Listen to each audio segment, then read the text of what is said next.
Mikononi mwangu na gazeti Mwananchi lenye katika ukurasa wake mbele habari iliyopewa kipaumbele ni vigogo Chadema kutoa Chauma, ni waliokuwa wakiunda secretariat wa bwaga manyanga, wagenanga kutofuata katiba, vikao Golugwa ajibu mapigo, Chauma yajipanga kuwapokea, wachambuzi waeleza athari zake. Habari imeandikwa kwenye ukurasa wa pili pamoja na ukurasa wa tatu wa gazeti hili.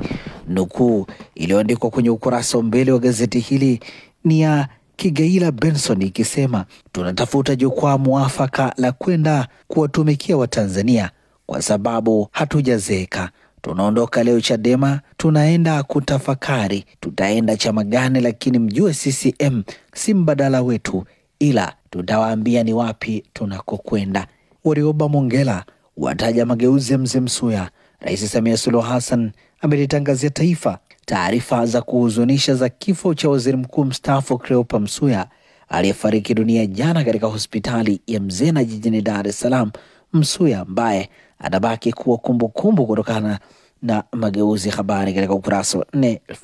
1931 hadi 2025 mwaka aliozaliwa Cleopa Msuya hadi anafikwa na umauti jijini Dar es Salaam hapo jana. Gazeti hili limeandika usiyojua bosi mpya TANESCO. Habari katika ukurasa wa 5. Sera mpya ya mambo ya nje kuja na mwongozo masuala ya diaspora. Habari katika ukurasa wa 3 wa gazeti hili. Lakini pia gazeti Mwananchi limeandika Kariakoo Derby yateka bunge, serikali yajivua. Giza nene kuhusu mchezo wa Kariakoo Derby. Uendeshaji wa bodi ya ligi kuu Tanzania bara jana viliteka mjadala hotuba ya Wizara ya Habari, Utamaduni, Sanaa na Michezo, huku serikali ikitangaza kujiweka. Habari katika ukurasa wa 24.